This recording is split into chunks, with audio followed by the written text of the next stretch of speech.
Hey there, and welcome back. I'm Dr. Vince Leone, executive producer and co-host of the Practice Builders podcast. With my partner in crime, Dr. Kyle Pankonin, we deliver proven strategies to help you grow fast, specialize with confidence, and build profitable staff-run practices.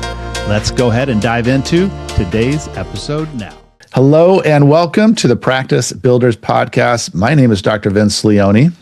And I am Dr. Kyle Pankonin, and we have, I think, a wonderful episode for you today. I don't know what number we're on, Dr. Leone, but we've done a lot of these podcasts, and I continue to talk to doctors just about, a couple times a month that say, hey, I listened to your podcast. And I had one doctor that just talked that he listened to our podcast. He was like every day he was going to listen to one of them. And so it's wonderful to hear feedback like that. So I think we got a great episode for you docs today, and Dr. Leone will introduce that for us. Yeah, I do think we have a great topic today. And by the way, if you hear my voice being a little gravelly like Dr. Payne, just going through a little bit of a head cold. So, but hey, we're going to fight our way through, Dr. Pankonin, and we got the dream team back together today. So I'm excited.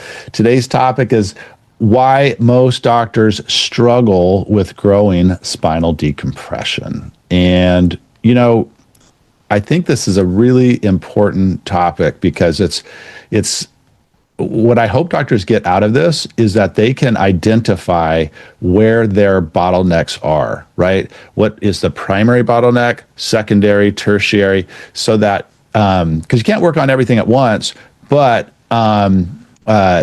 these are the lessons we've learned over, since, however long Dr. Pankonin's been in practice, 30 years, 20 years, something of that nature. I've been in practice since 2012. And then, started coaching doctors in 2018 when we launched Specialized Practice. So these are the lessons we've learned, and we want to pass them on to you so that you can figure out which ones that may be affecting you so you can address it and then move on and hopefully grow your decompression practice. Yeah, you don't have to reinvent the wheels here, Doc. These what we're going to go over today are, if you're stuck, it's most likely going to be in one of these key areas. And it might be a combination of them, but there's probably one or two that you'll come across like, yep, that's where my weak spot is at.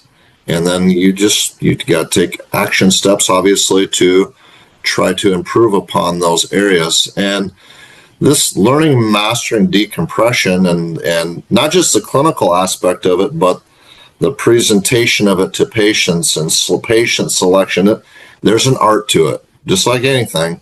And it takes time to master the skills and the art of this. But when you get good at it, it gets really fun. And so we're going to go over that with you today. So we'll dive into why most doctors struggle. Yeah, 100%. And this is primarily geared towards doctors who have bought the table, right? Because that's why they're struggling with decompression, because they actually have a table. So what I would tell you, though, is if you're listening to this and you are considering decompression, this will be great information for you. So the first thing is you bought the table, now what? And I always say you need to make two investments, right? The first investment is in the table. The second investment is in yourself. So a lot of doctors, they buy a table and they kind of assume, people are just going to be clamoring to get on the table and money is going to be, sprouting from pillows on the table. It's not typically the reality, right? So patients aren't lining up. These are some of the things that doctors complain of. So patients aren't lining up to learn more about decompression or get on the table. The marketing feels inconsistent. The results are unpredictable. And what happens is this leads to a lack of confidence, Doc. And in my experience, confidence is the cornerstone to successfully growing spinal decompression.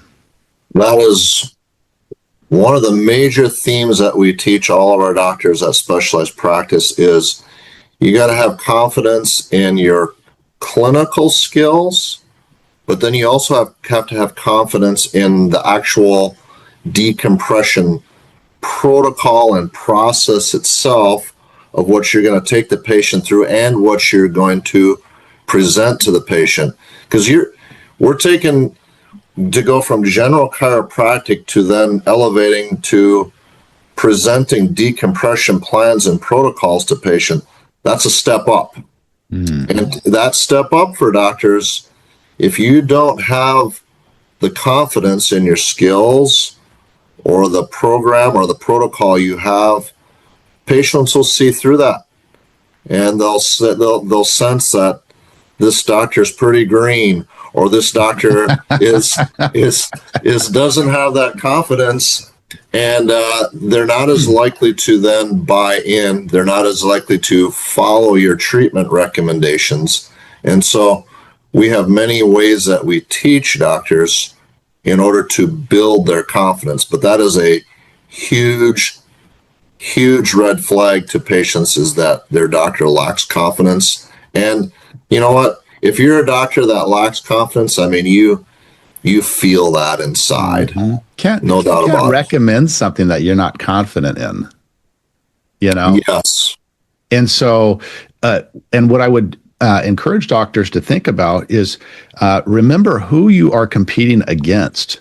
So if you're going to wade into the chronic neck and back pain world, these patients, they are seeing surgeons who have been to school for probably 3 times, 14, 16 years to actually become a spinal surgeon. So these guys are alpha males. Gosh, I mean, these guys are intense. I've met them. They're very good at what they do. I never really I don't like to throw shade on different healthcare. They do a good job. They're trying to do the best for their patients.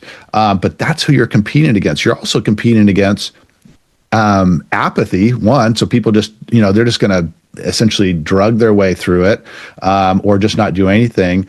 You're also competing against physical therapists, other chiropractors, which aren't as much competition. But then also all the stuff they're being sold online, because the algorithms pick up that you have these conditions, and you're going to start seeing it in your Facebook feed, your Instagram feed, Google, whatever. And so now you're competing against these big companies that are really, really good at selling something, right? It could be some type of medication. It could be a supplement. It could be a device. So you want to really keep in mind, you have to become a true expert, right? Because this is who you're competing against. And so if they come into your office and they're like, this doesn't really seem like a true expert, they're not going to tell you that, but that's what they're internally thinking. And maybe not even consciously, it could be subconsciously thinking that. So just keep in mind who you're competing against, and that's why you need to raise the bar in terms of your own skill sets and systems and marketing, et cetera. And what I will say is it's not your fault. Most doctors were never taught how to build a decompression system correctly, right? It's not taught in our schools. There's very few consulting companies that are doing it at all, let alone doing it right. I mean, I feel like specialized practice is the best in our industry in terms of creating true specialists in spinal decompression. I know who all the other players are. Some are good, some are not so good. I'm just going to be honest there. But the point being is, you can't blame, say, the table company, because their goal and job is to make and sell tables, not to train doctors to be experts. So you really need to take it upon yourself to invest in your own skill sets, your own training, your own acumen to become that true expert clinically. Layer in the proper systems, and then thirdly, you got to drive in new patients via marketing. Yeah, and the expertise, let's face it, when you come out of chiropractic college, you know the basics of the spine. You can handle some of the more generic or garden variety back and spine cases, and neck cases and so forth, but the true disc cases with radicular components, spinal stenosis, degenerative spondylolisthesis, when you get in the world of decompression, you're going to attract those types of patients, the more complex stuff. And that's where the training or the lack of training is going to show up quite quickly. And so I know many of my colleagues who really, they don't treat disc cases. They actually pass the buck on them because they just don't feel comfortable or confident with their adjusting techniques and the skills they have. And so you need to build that level of expertise and confidence if you're going to go into the world of decompression and be really successful at it. And like Dr. Vince said, you can't rely on the table manufacturer to do this for you. You got to put in some effort on your own and get under the right system or coaching or training that's going to get you where you want to get. 100%. So let's go through. We have 6 primary mistakes that we're going to go through here. Dr. Pankonin, are you ready to go through these 6 mistakes? I am so ready. I'm just busting at the seams. Love it. Okay, so make this is the head cold. By the way, I'm running on fumes in terms of sleep. My daughter has had pneumonia. She's doing much better now, but consequently, Dad has not had a whole lot of sleep. So just bear with me on that. So mistake number 1. Buying a table without a system. Okay. So again, equipment does not equal outcomes. And, a lot of doctors, they'll buy a table and then they'll hire a marketing agency to try to drive in new patients. Big mistake, right? Got to layer in the system before you start the marketing, right? That's going the cart before the horse type of thing. You have to have the right staff in place. Mm-hmm. You have to have the staff trained before you start really processing quite a few of these patients. You have to have a very specific time-tested protocol that you build around the table, because decompression is not just a table. It's a program. Mm-hmm. It's a protocol. And each part of the protocol works synergistically together to produce the best possible outcome or result for that patient. So you just don't buy a table and say, oh, well, I'm just going to start haphazardly having a few people do some, 3 or 4 decompression visits. That's a recipe for failure. It's just not going to work that way.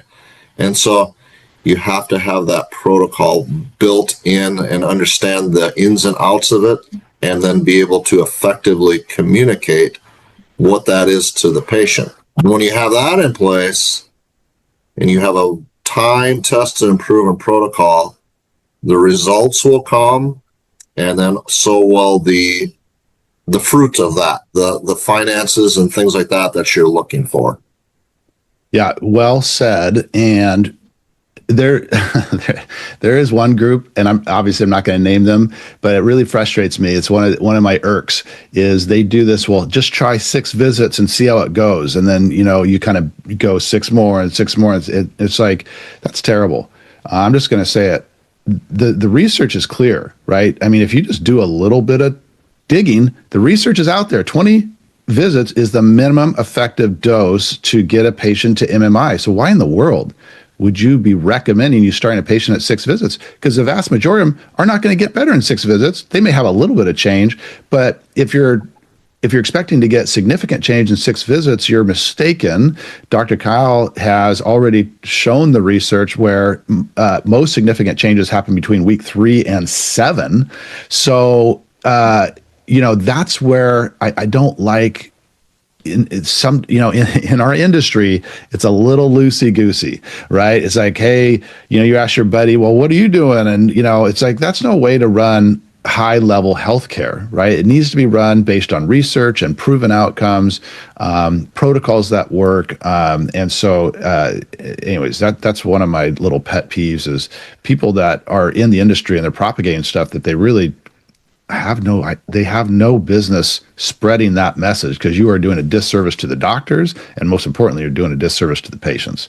So let's go. I'll get off my soapbox. So I have stepped off. Okay. So mistake number 2, not having world-class clinical skills and exams specific to disc and spinal decompression. Dr. Pankonin. This is the confidence. This is where the confidence comes in again, right?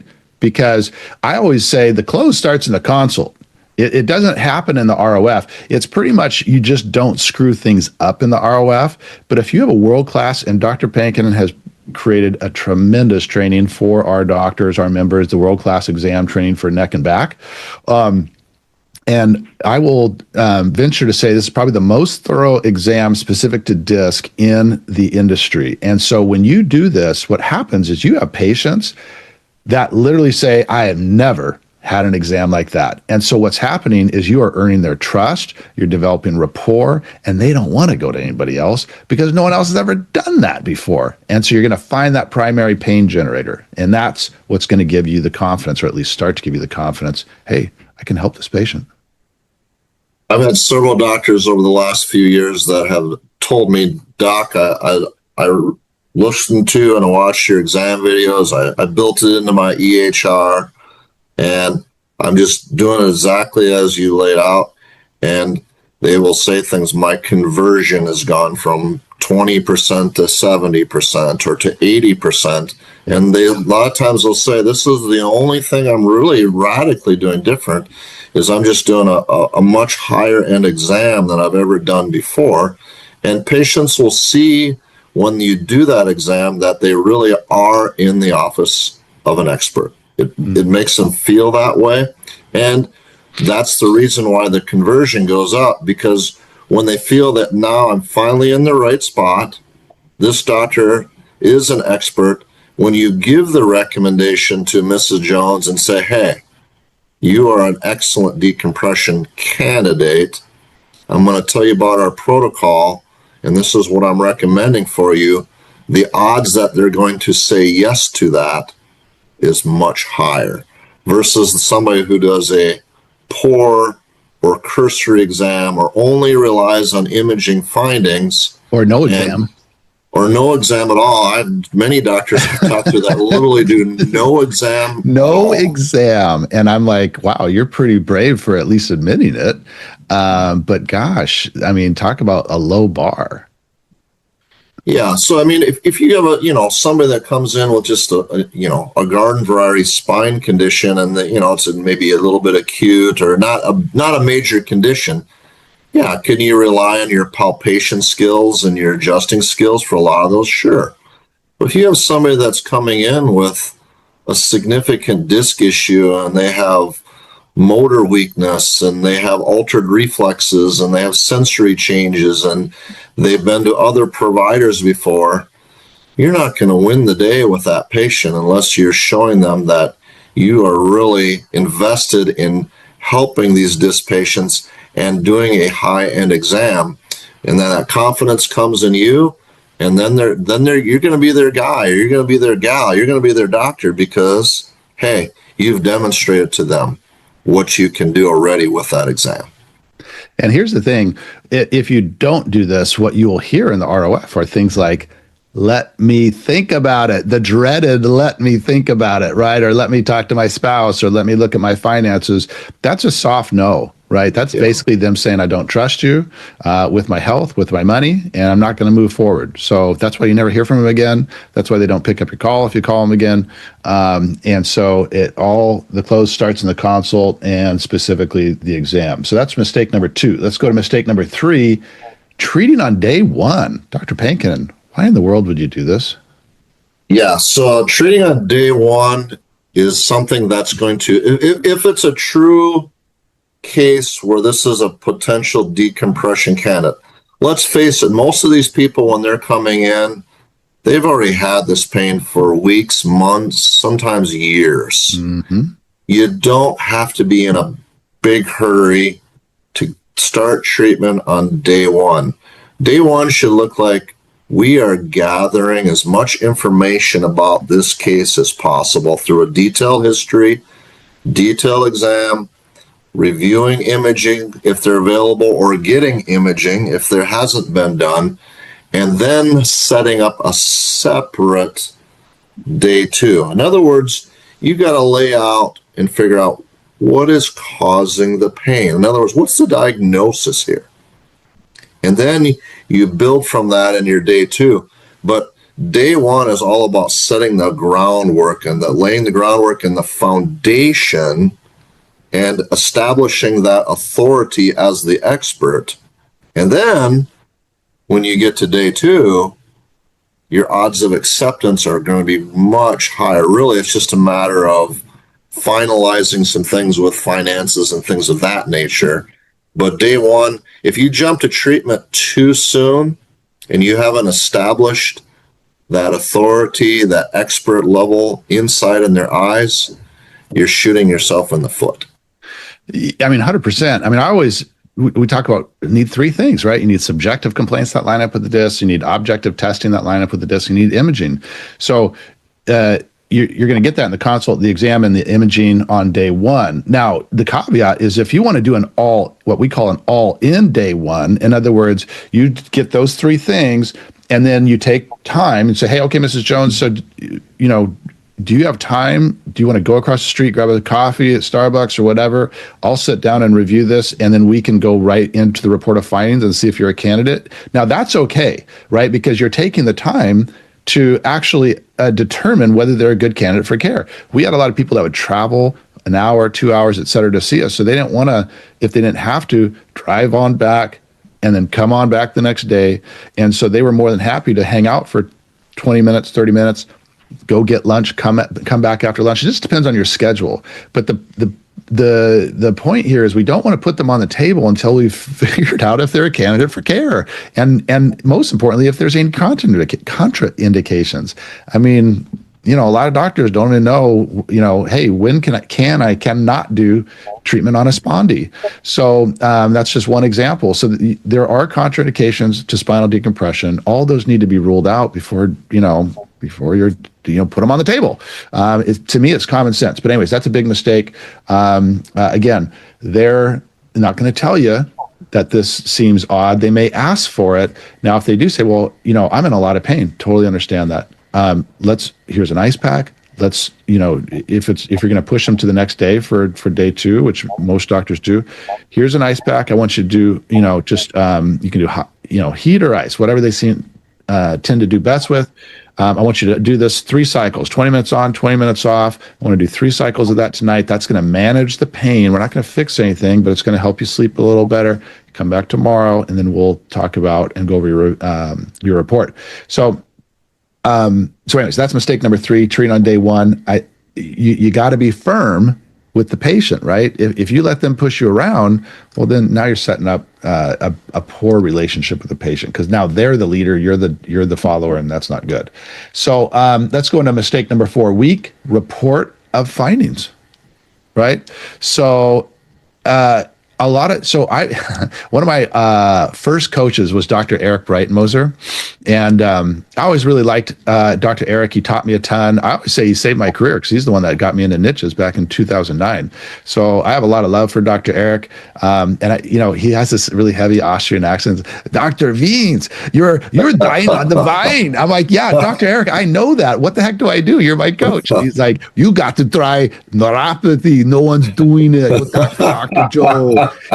It was awesome. So, and that's when I got into neuropathy. It changed my career. So, but Dr. Eric was famous for the 5-minute ROF, right? And that was for chiropractic, right? So if you're trying to do a 5-minute ROF, or you're kind of doing your kind of quick and dirty chiro ROF, most likely that is not going to work with spinal decompression patients. You need to have a more structured approach so that you create 3 things, 3 C's: clarity, certainty, and confidence for the patient. Most importantly, well, they're all important, right? But they have to understand what they're investing in. If they don't understand what decompression is and why it's going to solve their problem and create that transformation for them, they're just not going to invest. Hey there, it's Dr. Vince, and if you're getting value from this episode, please make sure to hit that subscribe button so you never miss an episode. And if you know another doc who's ready to grow their practice, share this with them. It might be exactly what they need right now. Thank you in advance, and now back to the show. Yeah, you have to be able to connect the diagnosis that you established on day 1 and the disc or the stenosis, whatever, and how that is the root that is connecting to whatever the problem is in their life that is most affecting. In other words, it's doc, I know I have this, but I can't lift my grandkids. I can't work. I can't sleep. My love life is no good anymore. I have men tell me that because of the pain that they're having. And so if you can connect with them of how changing this disc bulge, changing this herniation is going to alleviate pressure and it's going to allow you then to have whatever it is they're missing in their life back. And you have to have you have to have a certain degree of certainty. I always tell docs, in other words, you have to know you have to give the patient some odds of success. So for instance, last year, I keep track of my decompression stats every year, and last year we had an 88% success, meaning 88% of our cases saw a minimum of 50% or greater improvement. Well, what do you think I'm telling every patient in their reported findings this year? Yep. What are your odds of success in getting help with this condition? Well, it's about 88%, and that builds confidence in the patient. Again, going back to that word, because they're like, okay, that's pretty good. And if they can get 50% or greater improvement, that's life-changing for most patients, especially these that have been living with pain for weeks, months, or years in most cases. And so it's got to be a structured report of findings, going through that diagnosis, relating some of your exam findings, how that pointed to their problem or to a disc, how it relates to their imaging findings, going over your success rates and things like that.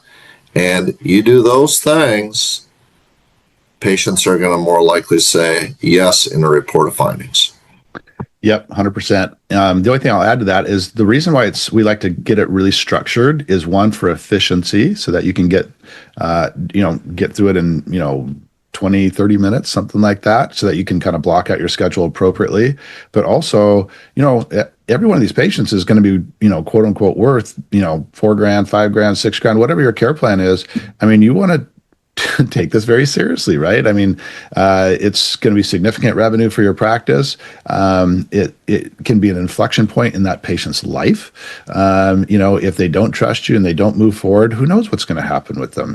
They may be hooked on drugs for the rest of their life. So, but I think most importantly, when you don't have a really structured report of findings that you know that I'm going to do this, okay? Because we divide into the front half, the transition, the back half. So I'm going to do this, and this, and I'm going to ask these specific questions, and then I'm going to go into the trial, and then I'm going to go into insurance and finances, et cetera.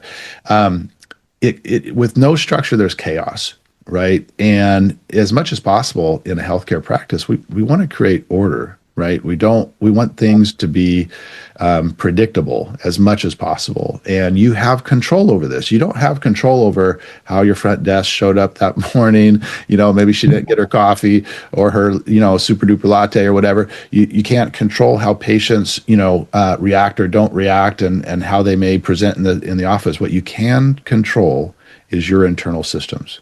Right? Hey, this is how I do an ROF. This is how I do it day one. This is how things run in my office. I don't treat on day one. Like, that's what you have control over, and then that's what can create predictability. So that's mistake number 4. Mistake number 5 is poor patient selection, Dr. Pankonin, trying to treat everyone, not setting expectations. I think that's a huge one. A couple things I see with poor patient selection are you have two extremes. You have some doctors that are recommending decompression and a big package of decompression to every single patient that walks through the door. One, and sometimes that's overkill and it's scaring some away. But then you also have some doctors that are treating, in a sense, they're taking on some cases that probably have very little hope of getting better. Multiples, fusion levels, multiple levels of severe spinal stenosis where they're coming in and the patient thinks you're my last hope, and you're trying to give them hope, probably maybe when there isn't a whole lot of hope. So there's extremes on both ends there. And then the expectations is this. If a patient goes into a spinal surgeon and they're a surgical case. According to research, they expect that if a patient gets 50% better from the surgery, that was a successful case. Well, what we teach our docs is if somebody's coming into you for spinal decompression and they have a bad disc, herniation, big bulge, putting pressure on a nerve, some of those cases, or a bad case of stenosis, some of those cases, if you can get them 50% better, that is an excellent clinical outcome. So we set realistic expectations right up front, where we tell patients the goal of treatment is we're going to try to get you a minimum of 50% or more relief.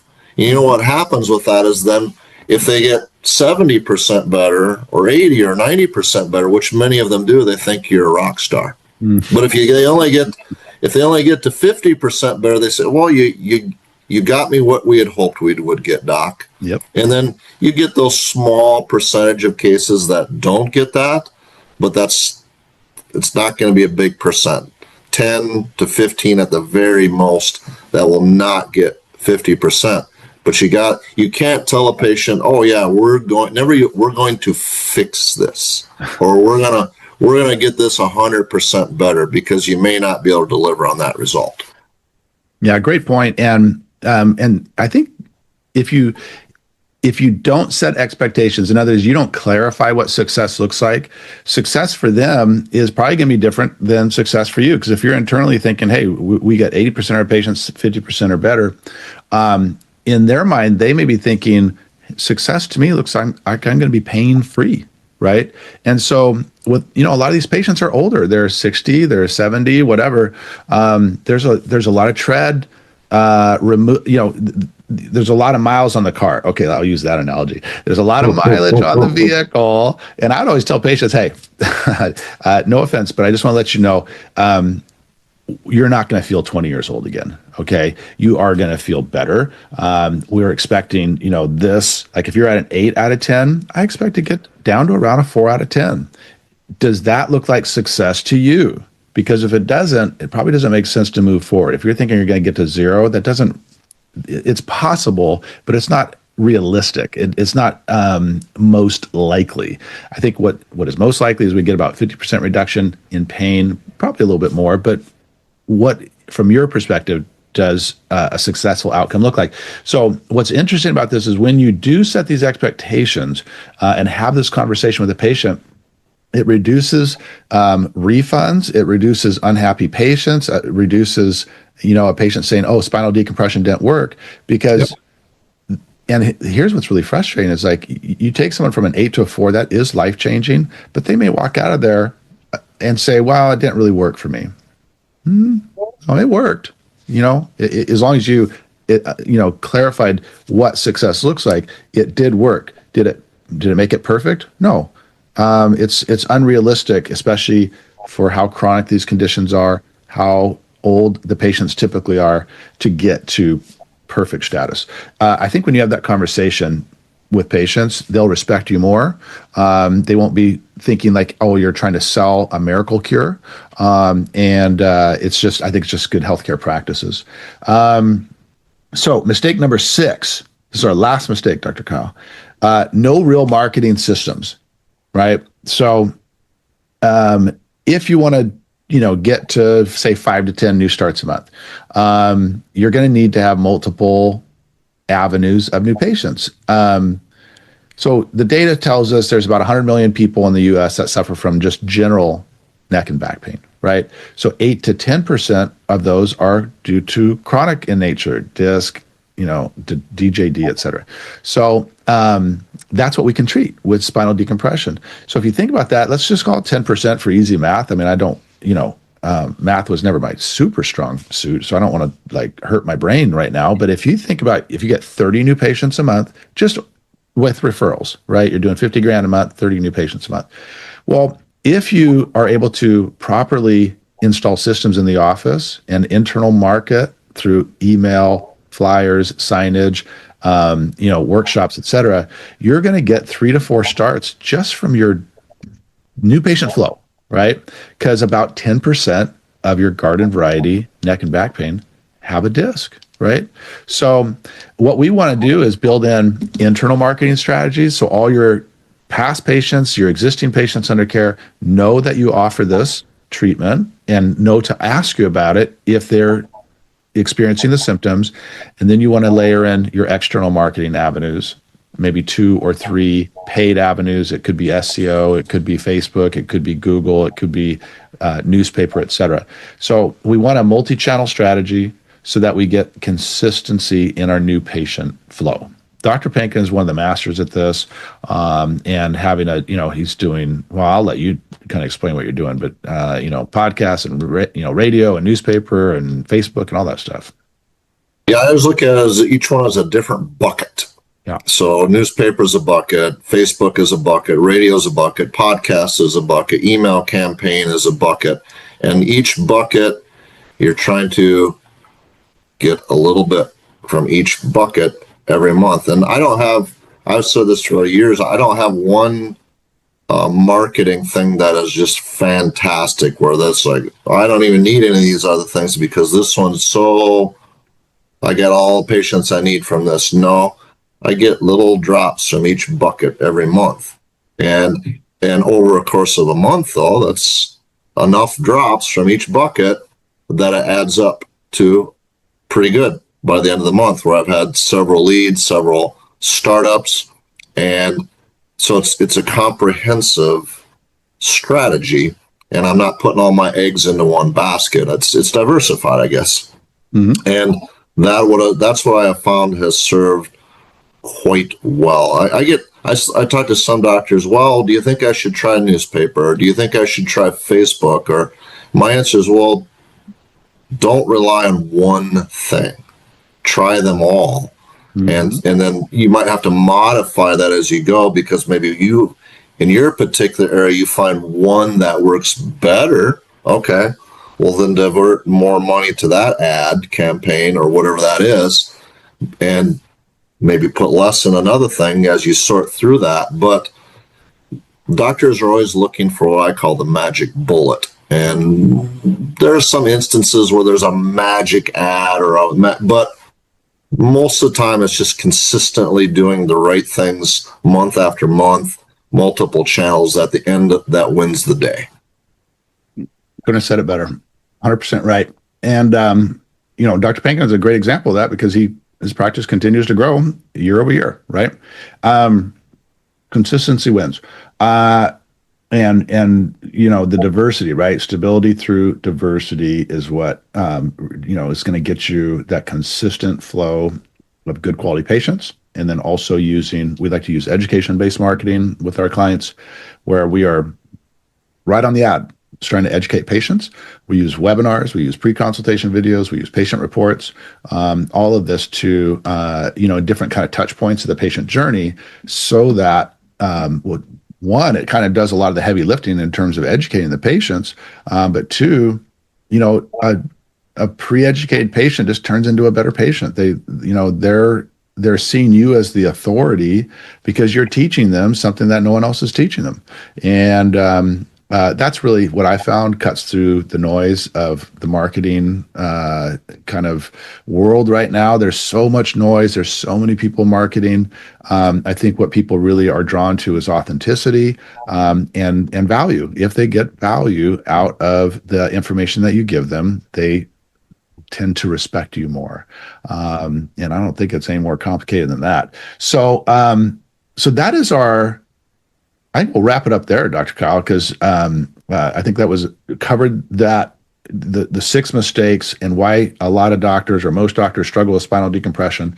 So what I would encourage, and I kind of want to hear your parting thoughts, but what I would encourage doctors to do is kind of think back which of those mistakes and rate them. It doesn't, and I'm not saying you're all of them, you're making all those mistakes, but I would just say, hey, what are 1 or 2 or 3, like which ones are the mistakes that I am making, and then put together a plan to start shoring that up. And so that you can, again, start to get traction with spinal decompression, help more patients, and grow your practice. Yeah, it's all about building. It's all about becoming better day by day, week by week, little by little. And so you might be listening to this like, oh boy, I'm overwhelmed. I have so many areas I need to work on. Pick the worst. Pick the worst. Yeah. And Eat the frog, like what Brian Tracy says. Eat the frog. I'm a huge fan of Brian Tracy. He's been around forever. The guy's a rock star. But he always talked about that. Eat the frog. Do the biggest one, just like Dr. Pankonin said. Eat the worst one first. We'll go from there. Yeah, I love that. And that's right. I mean, that's how in my planner each day, when I go through the day, if I have a list of things I want to get done that day, I've also learned to do the hardest thing first so that you just get that done. Because if you leave it to the end of the day, you're tired. It don't get done. So right, my friend. So right. Okay, so we'll wrap it up there. Hope this episode gave you value, right? I hope you know this was worth your time. If it was, please share it with a friend or colleague. Give us a like and a review. That would be awesome as well. I think that's about it. Any last parting words, Dr. Kyle? No, I think that we covered it well, and it was a fun episode, and I just hope you get something out of it. We get a lot of good feedback from the docs. I do, and Dr. That they're getting something out of it. So if they weren't, they wouldn't be listening day after day after day. So keep listening, folks. We'll keep bringing them. And we appreciate you for being with us on this podcast. And so that'll wrap it up for Dr. Pankonin. I'm Dr. Vince Leone, and we will see you next time on the Practice Builders podcast. Until then, take care. Hey, it's Dr. Vince again, and hope you enjoyed that episode. And if you're ready to grow your practice fast with high-value decompression patients, then the Decompression Accelerator could be a phenomenal option for you. This is our 90-day sprint to help you scale with proven systems, staff-driven protocols, and full marketing support, and it's all guaranteed. Spots are limited. Head to www.decompressionaccelerator.com to learn more.